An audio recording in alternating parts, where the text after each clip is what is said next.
The 2025 Curlin-Florida Derby and the Ghostzapper Stakes were both run on Saturday, March 29th at Gulfstream Park. The Florida Derby is a key race with a win guaranteeing entry into the Kentucky Derby. Even a lower place finish often adds additional points qualifying a horse to run in the Kentucky Derby. The Ghostzapper Stakes was also run earlier that day. The most daunting competitor was major multiple stakes winner White Abarrio, who usually gives a monster performance on his home track. We covered both races that day. Hey, we're here with trainer Todd Pletcher, one of the best in the country. You got Disruptor coming up in the Florida Derby. You also passed on River Thames, and that's going to be next weekend in the Bluegrass, at least on schedule as a potential. Give me just a quick summation of your choice for these two races and these two horses. Well, with Disruptor, we felt like the Gulfstream track would suit him well. He's coming off an impressive maiden win, stretching out to 1 1/8 miles. We felt like the track might be a little tighter here at Gulfstream, as opposed to the Aqueduct. The track's been playing a little bit slower and deeper there, so that's why we decided to take Grande there, who's already got a 1 1/8 miles win, and wanted to give River Thames a little more time so he gets an extra week to go back to the Bluegrass and kind of run his races pretty closely together before. So we're hoping that the 5 weeks gives him a little more time for improvement. I wonder a little pressure here with all the point schedule with the way the Derby sets up. So I know you got 25 on River Thames. I'm assuming you're looking to gain some more points one way or the other to try. Yeah, everyone's looking for points at this time, and with our 3 horses, they're all kind of later developing. So you kind of come down to one prep race, and if you run well enough, you'll get the points, and if you don't run well enough, then don't need to be going to the Derby anyways. I'm here in the barn with Safi Joseph Jr., one of the outstanding trainers in the country right now, and he's got a horse, Neil Equus, up in the Florida Derby. He's pursuing a potential spot in the Kentucky Derby. You've got 15 points towards it. Tell me a little bit about this horse and why you're in it. Yeah, I mean, he's an improvement horse. That was the first time going 2 turns last time. He ran 3rd behind Sovereignty, who's a favorite. So we figured to give him one more try. Distance is a question mark for him. We think he's a very good horse, but we don't know if he wants to go this far. But off of the last effort, it's worth a try again. Now, you also, later in the same day in the program, you've got White Abarrio coming in, what appears to be a tune-up race for him. Yeah, I mean, it is an important race still. Hopefully all will go well and he can win, but it's a prep for him to the Met Mile. He's doing well since the Pegasus, come out of the race well, trained well, and he has one more work to go towards the Pegasus, to the Ghostzapper, and we feel like he goes there with a very good chance. It's amazing locally what a tremendous favorite he is. Everyone wants to hear what's going on with this horse. Yeah, he is. I mean, he's a special horse for us too. We had him to win the Florida Derby, then he went on to Dutcher. Obviously, did well with him, and we were thankful enough that the owners gave him back to us. So he is a horse that's running since 2 to 6, and that's kind of what a game needs. You need horses to run for these many years, because they do pick up a fan following. Sometimes the horses retire too quick, and not enough people are able to follow them in the game. And I think it should be encouraged that people at least try to run horses at least to 4 or 5, providing that soundness they're sound enough. Well, there's a few guys in the profession, you and McPeak and I guess Chad Brown, keeping a couple of older horses going. So it'll be an interesting year coming forward, huh? Yeah, I mean, the horses are worth so much money as breeding stallions. Sometimes it's hard for the insurance purposes to keep them in training, but I think the only way we can get more fans is to have horses having a following. You look at Flightline, he's probably the greatest horse to ever run for the last 30 years, and more people will know American Fire or Justified than Flightline, so outside of racing. So it is very important that these kind of horses can stick around, and hopefully there's some way that they can figure it out. Especially with the lucrative purses now, there is a need for these horses to run to create fans.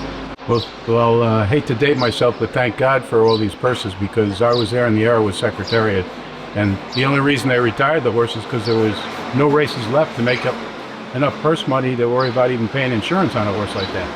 Yeah, it's kind of similar. The purses are big now, but then the stallion fees are big too. So you base the same kind of circumstance. And as I said, you need the horses to run to get a fall. And Secretary, look how long he ran. He ran to an older horse, to what, 5 or what did he run to, 5 or 6? I think it was 4. Yeah. It was 4, and he hit the last race in Canada, but he could have gone longer. He retired sound. But he made a lot of starts. What is that, right? I'm here with a well-known trainer, Gustavo Delgado Jr. with Mage, won the Kentucky Derby, was in the Florida Derby, got some points and made it to Kentucky. And we got the Florida Derby coming up this coming weekend. So how do you see that coming together? Well, it's always an exciting weekend, exciting race. Of course, Florida Derby is the prep that you want to win in order to have a chat in the Kentucky Derby. You know, we have been fortunate enough to run second like 3 times, I think, and we wouldn't have a horse this year, which is kind of disappointed, of course. But I'm looking forward to see the race. Exciting horses. You're going to have some big horses coming up, and there's plenty of big races. You can't make every one of these. It's never easy. The other race on the same card, the same day, is the Ghostzapper, and we've got White Abarrio, who is a superstar in Florida and now in the world. We got some horses coming up against him in that. So, how do you see that race staking up?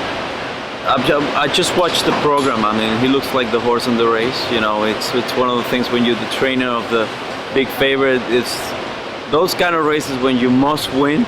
It's for some reason those are the most difficult races. That you have to win. Other than that, if you don't win, it's crap. Everybody's gonna point the trainer right away. He will never blame the jockey. They will never blame someone else. It just goes to the trainer. So I think White Abarrio is the horse to beat. It's a clear favorite. I'm here with Mark Cornett, and we're here. Mark, what's your opinion on the impending Curlin-Florida Derby?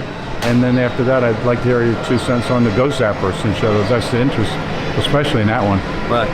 Well, I mean, Sovereignty ran a heck of a race last time out, so he's going to be awful tough to beat, especially, I think, with extra distance. It's a shame Junior got injured, then Manny is going to ride him now. He's capable, obviously. I don't think he's going to be that difficult. He's got one way to go. The post for him is probably the only concern, but, you would think he'd be probably even money in there, and deservedly so. What about the Ghostzapper coming up? You've got White Abarrio sitting there. It seems like he's obviously the favorite. Oh yeah, he's going to be a big favorite, probably 1-5, 1-9 range. I mean, this race to us isn't about the purse; it's about setting him up for the Met Mile here. And about 60 days after that, on June 6th, then we've learned a lot of things about this horse over the last 2 years: what he likes, what he doesn't like, and he likes to ship about 30 days before the race, train over the track, get a couple of nice breezes. That's when he seems to be the happiest and run his best type of race. So we decided to go ahead and keep him here in his own backyard, and with that main goal of the Met Mile. So we're pretty pleased with the way he's training up to the race. Look for a nice big run here.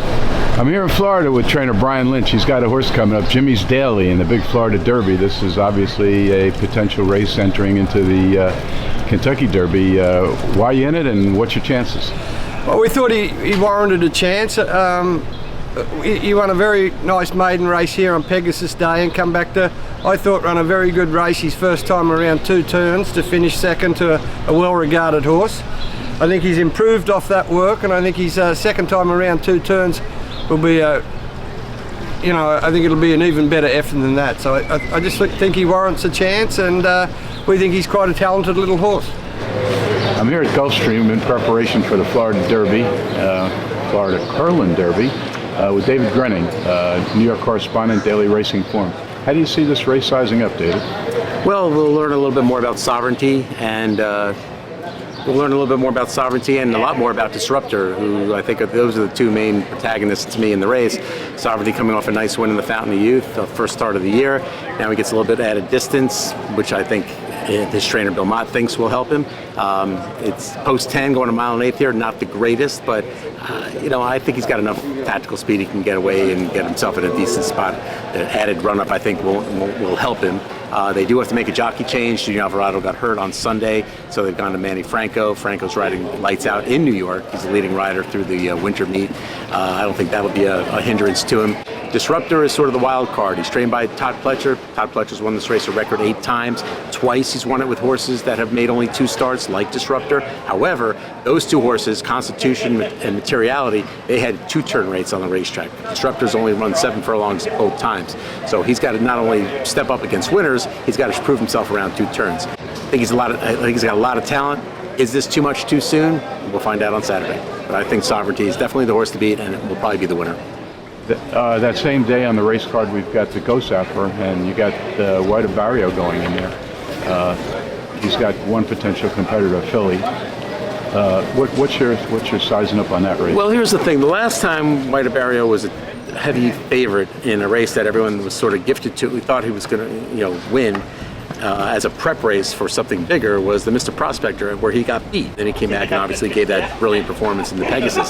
This is a stepping stone towards something bigger, presumably the Met Mile. He's a talented horse, obviously. I don't see a lot in here, even if the filly stays in the race, which I'm not sure she will. I guess I got to go to White Abarrio, but I don't. 6 horses entered the 1 1/16 mile Ghostzapper Stakes. The most qualified was 6-year-old veteran White Abarrio, who has accumulated stakes earnings of over $17 million. We followed the horses and their connections into the private saddling area, then into the pre-race paddock for public display and to have their jockeys mounted prior to going to the track for the start of the race.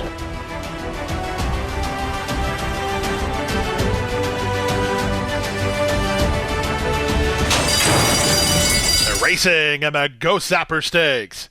A smooth and uneventful beginning for White Abarrio. Up on his outside, the stablemate One Sharp Cookie ridden hard to try to get over. Down at the inside, Tuscan Sky ridden hard by Davis. On the outside, it's the filly Power Squeeze. She's now third. Ridden fourth is Tuscan Sky. 2 back to the Thor, and Lightning Tones is where he always is early at the back of the field.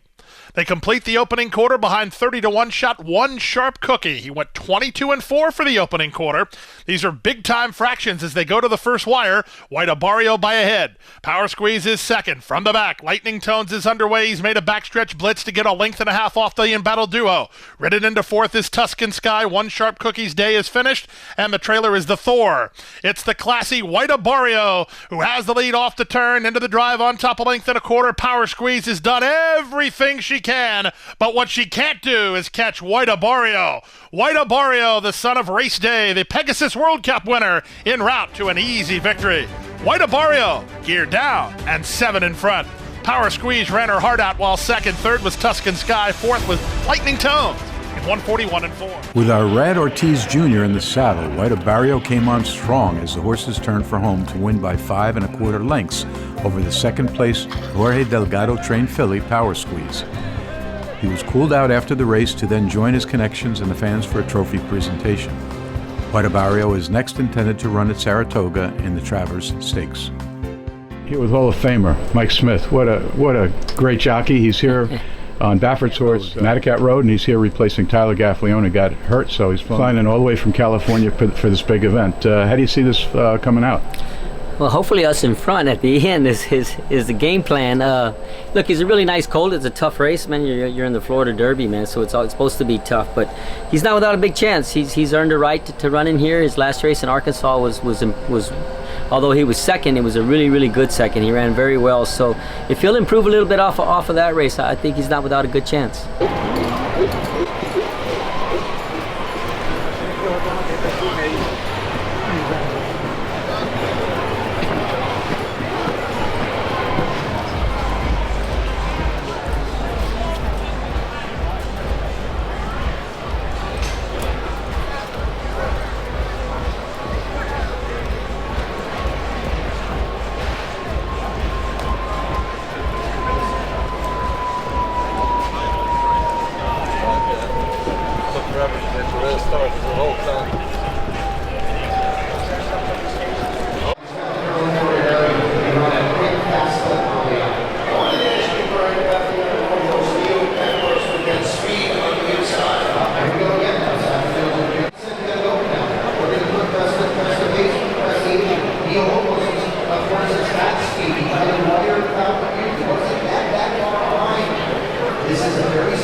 They're in the gate. And they're off in the Florida Derby. It was an excellent start for Tappan Street from his outside gate, but speed at the inside from Neo Equos, and Neo Equos floats off the inside and leads the way in the run to the first turn. Neo Equos out in the 4 lane. He's floating out Mataket Road, who's going to run with him. Indecisiveness takes back to race in 3rd. After a smooth break, Tappan Street settles into race in 4th now. Down at the inside goes Smokin' Boy. Working between them is Jimmy's Dailies. He's a length and a half in front of Enter to Dragon. Manny Franco has the race favorite Sovereignty 3rd last. Cool Intentions is 2nd last, and Disruptor is last of the 10 behind an opening quarter of 23-1. Less than 6 furlongs to go. They're chasing Mike Smith and Mataket Road. They lead by a length over Neo Equos in 2nd. It's still a sitting chilly Mike Smith on Mataket Road. Zayas all over Neo Equos, and Tappan Street swung to their center of the racetrack. They're an 1/8 of a mile from home. Here comes Tappan Street, surging forward now to take the lead. Sovereignty runs at him from the outside with a 16th to go. If you're looking for a shortcut to Louisville, take a ride on Tappan Street. He wins the Florida Derby by a length and a half. 2nd is Sovereignty, 3rd is Neo Equos, 4th is Mataket Road. Disruptor's up 5th for the high 5 in 149-1.